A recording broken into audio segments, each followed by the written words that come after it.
Okay, today you are going to start working on your sketch.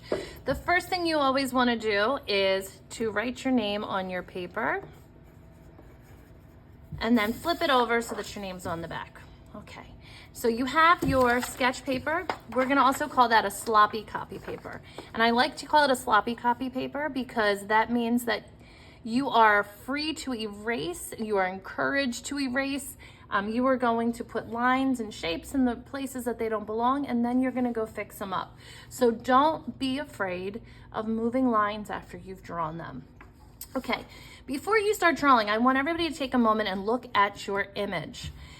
I want you to look at what touches the sides in your image and to keep that in mind when you are sketching. For example, I'm gonna start by drawing the line of this command center board across the bottom, and on my reference it touches the top, it touches the left, and it also touches the right. So that's a pretty big part of my picture, so I want to make sure I get that drawn in there. Now, as far as where do you go next, think big to little. So don't start by drawing all these tiny little buttons or drawing the details in the background. You're gonna say, what is my most important elements of my picture? In my case, it's my main character anxiety right here in the beginning, right here in the front. So I wanna make sure that I am drawing to fill my space. One of your biggest challenges is how do you take a small image and enlarge it to fill your space. So if you start sketching and you feel like you have a lot of empty space or things are floating, then you probably didn't draw it big enough, which is a very, very common mistake to make. And you just have to erase it and draw it a little bigger. Okay. Now, when we start sketching, I want everybody to loosen up your wrist, loosen up your elbow, stretch out your fingers, and keep a light grip on your pencil. Try not to squeeze. Try not to draw just one really hard, solid line to go around your characters. You want to keep it nice and light, nice and loose. As you start to draw more lines, you can darken up the lines that you want to keep and that are good. Okay, so I'm going to show you a method that's a little bit a way to simply break down shapes to make sure they fill your space before you start drawing all those details. So if she's right here, kind of in the middle, I know I'm gonna have to leave a little space. We got her neck, we're gonna bring her cheeks out. Okay, and I'm drawing a little on each side. So I'm gonna make her this big. I balance this out, maybe a little bit more there. And I'm eyeballing it to see how I like it. Speaking of eyeballs, well, she's got these giant googly eyes here. Okay, those eyes touch each other, so I want to make sure they touch. This one might be a little bit bigger than that one. And I'm going to look here at her hair. Her hair has some space between the top, so I don't want her hair up to go too high. And then I can start kind of sketching where that goes up.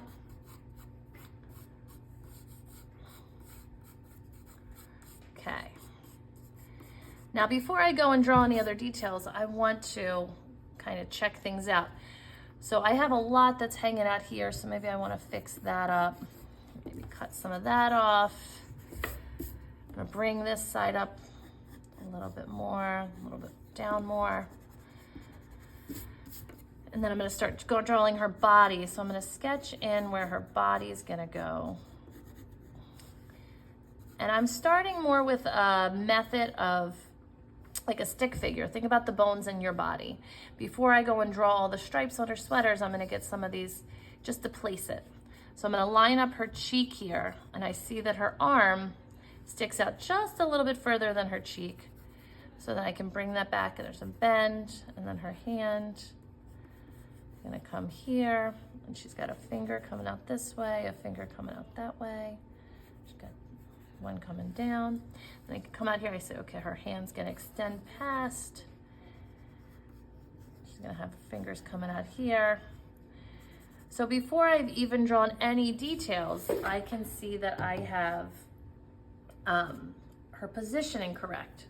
Then I can feel free to go in and start to draw in her actual eyeballs and looking at the shape of those and getting those details in there.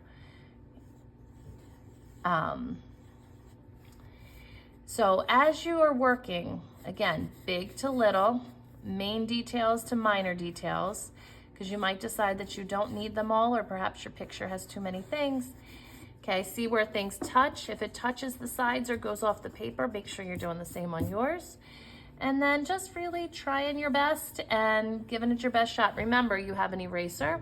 There's nothing that you do today that you can't undo next class. So when I'm back here to help you, anything that you don't like, we can erase, we can fix up, I can help you. So today I ask that you just try your best and see where that takes you.